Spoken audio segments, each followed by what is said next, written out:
This section of the 10th chapter of St. Luke's Gospel is one of the most familiar texts in the history of the world.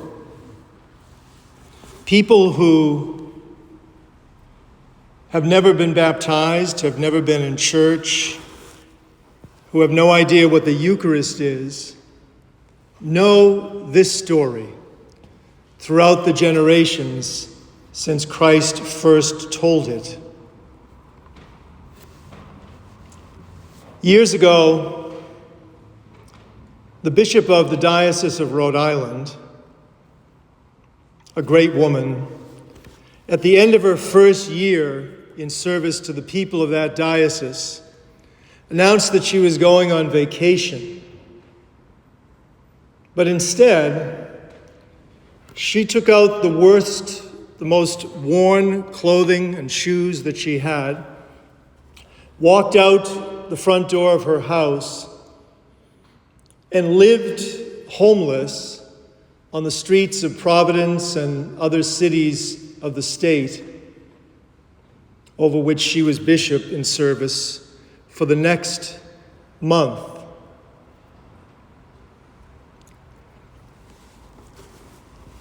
One Sunday morning like this, she had spent a cold, hungry night outside with no place to stay. In the morning, half conscious and half not, she sat down on stone stairs without knowing where she was. Turned out she was on the front stair of one of the Episcopal churches of her diocese. The front doors opened by a faithful parishioner preparing for people to arrive for the morning Eucharist. And that person saw her, head in her lap, sitting on the stairs. He went down, put his hand on her shoulder and said, "I'm sorry, but you can't stay here." She roused herself, got up from the stairs, and began to walk up the block. But she found herself too weak to go very far and ended up coming back where she had been before. As people started to arrive for church, the same gentleman came out, went to her, put his hand on her shoulder and said, "I told you earlier that you can't stay here. If you won't leave, I'll have to call the police." And he went back into the church. She struggled away into the new day.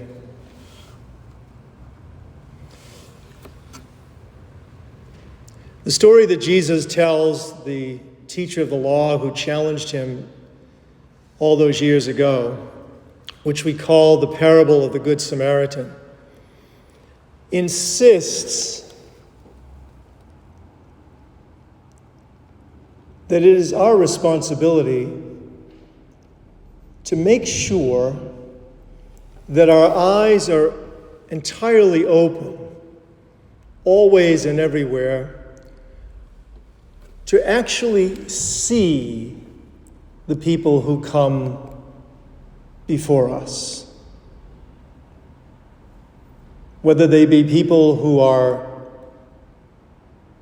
daily presence in our lives, or people who might pass by us only once. To actually see them, to see their worth, to see their human dignity. Not simply to see someone who's homeless. Not simply to see someone who's poor. Not simply to see, oh, that person is of a different race than I am, or a different background. But to actually see the humanity of that person. The teacher of the law asked a good question, two good questions. What must I do to inherit eternal life? And his own response, quoted from the law, from Leviticus 19, is, you must love. You could stop right there. You must love the Lord your God with all your heart, mind, soul, everything that's in you. And you must love your neighbor as yourself. Jesus congratulates him, as we heard, and says, you have answered correctly. You'd think that would be enough, but for some mysterious reason, as Luke writes it, but he wanted to justify himself. Apparently that's not a good thing. And he asked the second question, who is my neighbor? It seems that he had no trouble with the part about loving God with everything in him, but there was some trouble. He needed to define, he needed to contain, he needed to make sure he knew who his neighbor was and was not.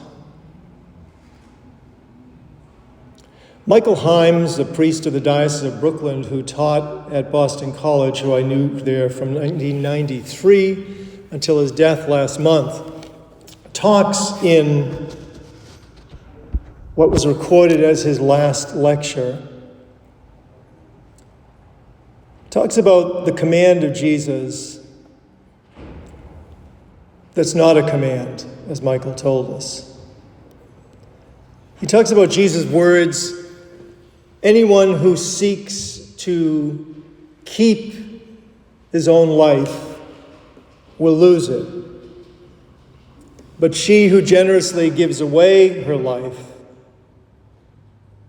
will keep it to life eternal.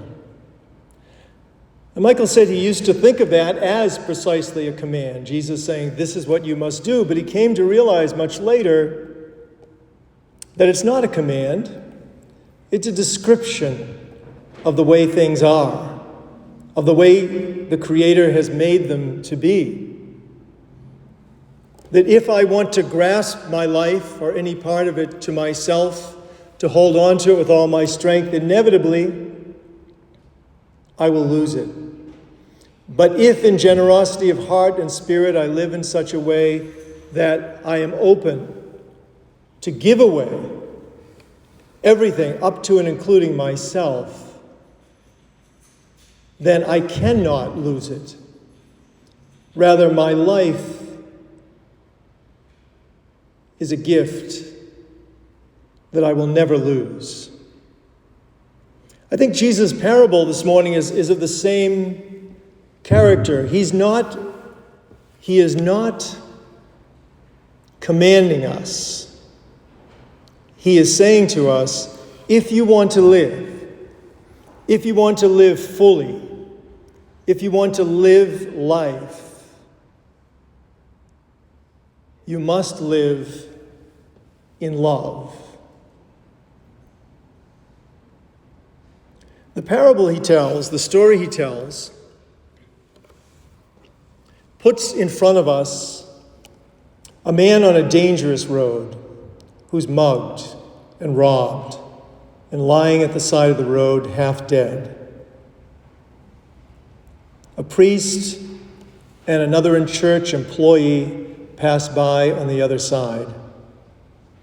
A Samaritan, one of those people hated by the people of Judea, who had refused to help rebuild the temple after the exile, who had actually attacked and killed people in the temple on one occasion, and who insisted on worshiping the same God of Israel, but in their own part of Israel rather than in Jerusalem. Of all the unlikely folk, the Samaritan is the one who stops. And Luke tells us he stops because he came near and he saw him. 3 simple words, he saw him. Our friends from Liberia and elsewhere in Africa will will forgive me if I get some of this wrong, but I remember reading, and I don't know what part of the continent it's in, but there is a tribe or tribes who have a greeting when they come into contact with one another, 3 words, and the 3 words are, I see you. I see you. Beautifully contained in those 3 words is a moment of recognition of the fullness of your humanity, welcome of your presence with me, and a uniting of us to one another, heart to heart. I see you. The Samaritan saw the man at the side of the road and went to his aid.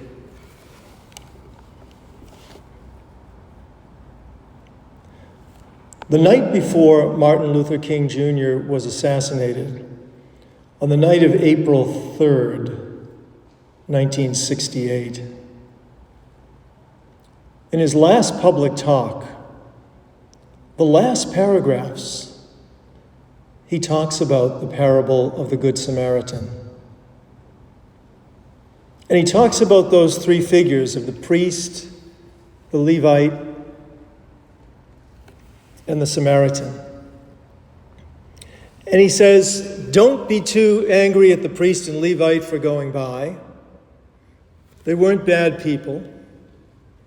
They were asking the wrong question. The question that was in their minds and hearts as they saw the man on the side of the road, this dangerous road, was this. What will happen to me if I stop to help him?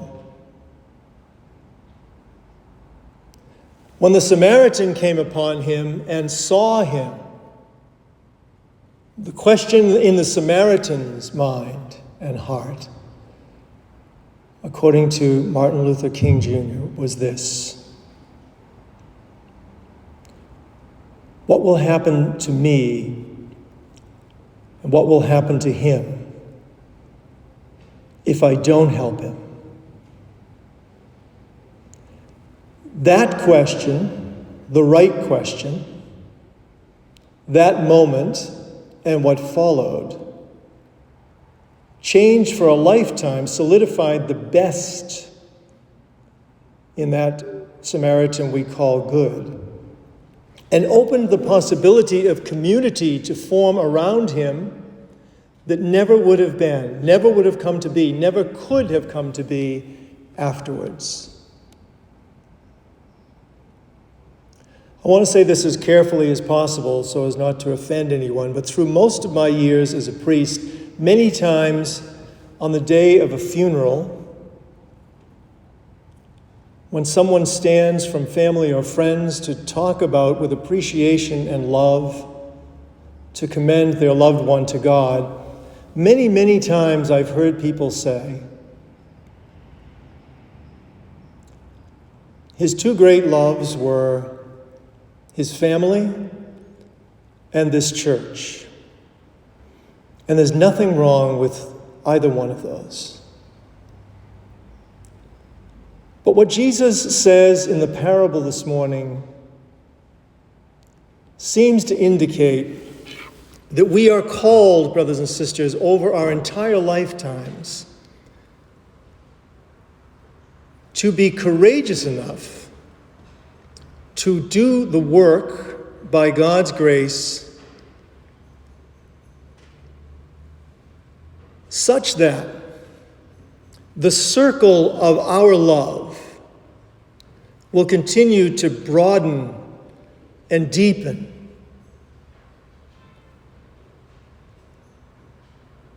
all the days of our living until our own death, so that if at the time of my death, someone is able to say, who knows me well, he loved his family and he loved his church.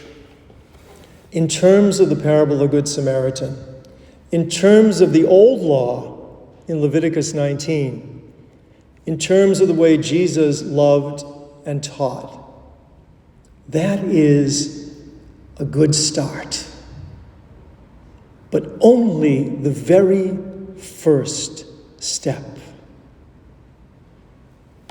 My love and yours, my appreciation and care of the humanity and the human needs of all those I meet must continuously become more. Every time I hear this gospel, every time I meet a new person, every time I look into the face of someone I know and recognize in their eyes that something is wrong. Brothers and sisters, the road from Jerusalem to Jericho is a dangerous road. It's a road that descends into a valley. It descends seemingly from light into darkness, and quickly. It's not a long distance. I think that the road to Jerusalem to Jericho is the road you and I are on all our lives, from our birth to our death. We're all on it together. Sometimes, as individuals, we get beat up, and we're lying by the side of the road, and we need someone to come to our aid. Sometimes we see someone by the side of the road, and we either ask, what will happen to me if I stop here to help? Or we ask, what will happen to this person in need if I do not stop to help?